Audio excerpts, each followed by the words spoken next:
नमस्कार, मैं हूं कुमार गजेंद्र। जनपद ऑन द स्पॉट में आपका स्वागत है।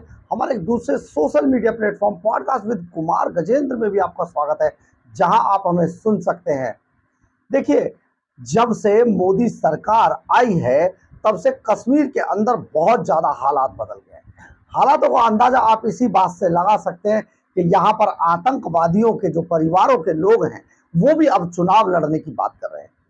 और आप समझिए, ये सारा बदलाव धारा 370 और 35A हटने के बाद हुआ है कि देश के अंदर ही नहीं, जम्मू कश्मीर के अंदर भी इतनी शांति है कि आज हर आदमी ये अपने जो उनके फंडामेंटल राइट्स हैं उनको इस्तेमाल करने के लिए तैयार है और कर रहा है।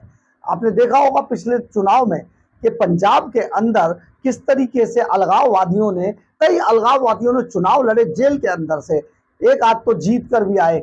और ये जो जीतना उनका और चुनाव लड़ना जीतना, ये सचमुच ये दर्शाता है कि भारत के अंदर किस तरीके का लोकतंत्र अभी बचा हुआ है।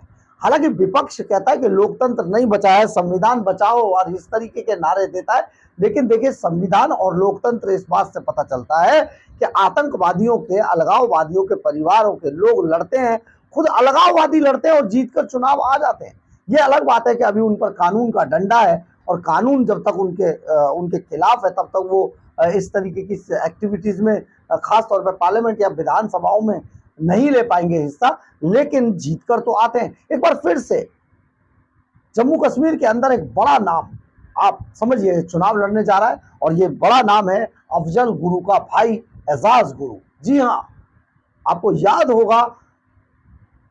होगा 2001 में संसद पर आतंकवादी हमला हुआ था। संसद पर जो आतंकवादी हमला हुआ था, उसका मास्टरमाइंड था मोहम्मद अफजल गुरु। मोहम्मद अफजल गुरु ने ये पूरा हमला प्लान किया था, पूरी इसकी साजिश रची थी, हमला करवाया था। और इसी अफजल गुरु को बाद में 9 फरवरी 2013 को तिहाड़ जेल के अंदर फांसी पर लटका दिया गया था। अब उस अफजल गुरु का भाई मोहम्मद एजाज गुरु जम्मू कश्मीर के सोपोर विधानसभा क्षेत्र से चुनाव लड़ने का लिए तैयार है और उसने घोषणा कर दिया। हालांकि ये चुनाव उसको कोई पार्टी ने अभी टिकट नहीं दिया है, निर्दलीय के तौर पर ये चुनाव लड़ेगा।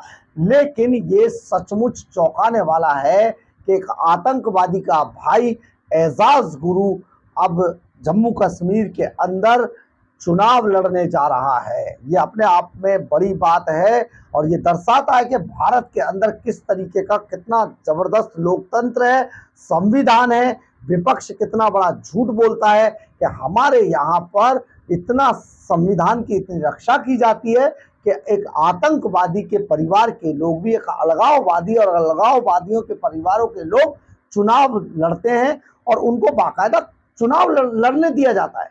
ये उनका फंडामेंटल राइट्स है, उनको कुचला नहीं जाता है। पाकिस्तान और दूसरे देशों में अगर देखेंगे तो ऐसा नहीं होता है।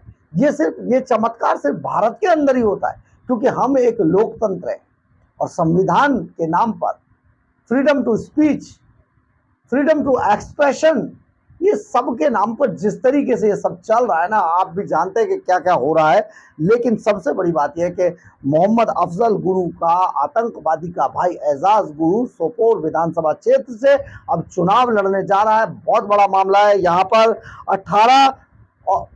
18 सितंबर, 25 सितंबर और 1 अक्टूबर को चुनाव होने जम्मू एंड कश्मीर के अंदर। इसके अलावा जमाते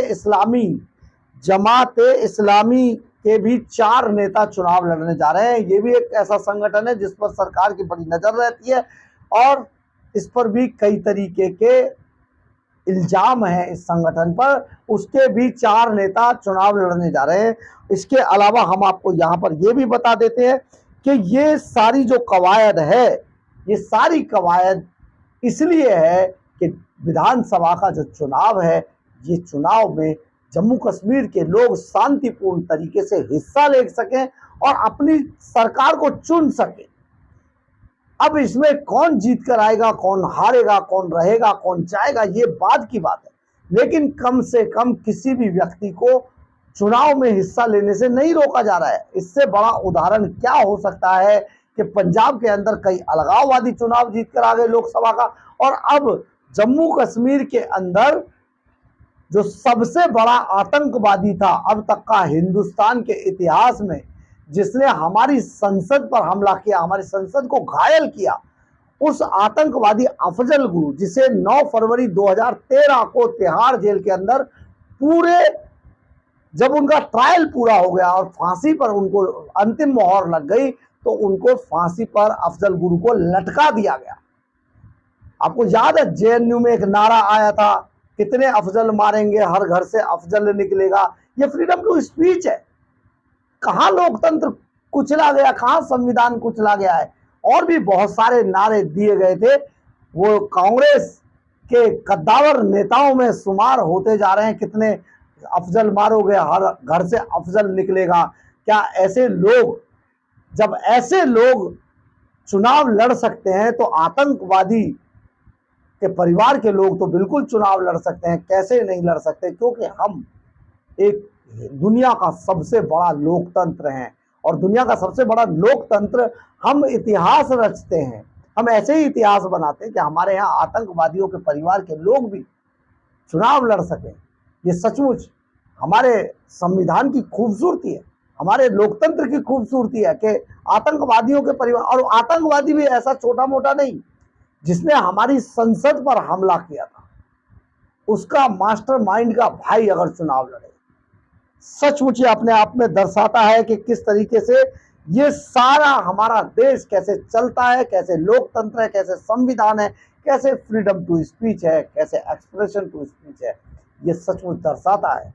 लेकिन सबसे बड़ी बात यह है कि जहां पर आप अफजल गुरु को छोड़िए, जब कांग्रेस और एनसी यानी कि नेशनल कॉन्फ्रेंस, उमर अब्दुल्ला, ऐसे लोग कहते हैं देश के अंदर के, जब अगर आप हमें वोट दीजिए, अगर हम आएंगे तो धारा 370 और 35 आर्टिकल 35A को हटा देंगे, जो नहीं हटा सकते।